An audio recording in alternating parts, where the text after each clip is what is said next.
அண்டம் முழுதும் ஒன்றினுள் அடக்கம்.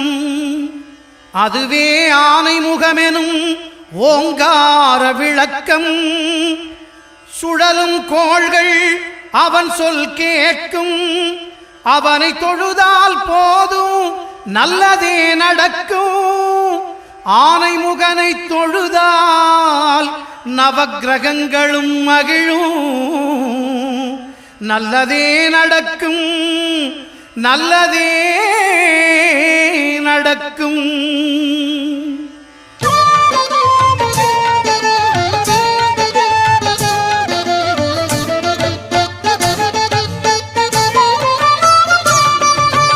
ஒன்பது கோளும் ஒன்றாய் காண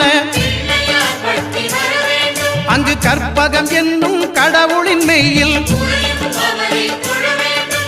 9 கோளும்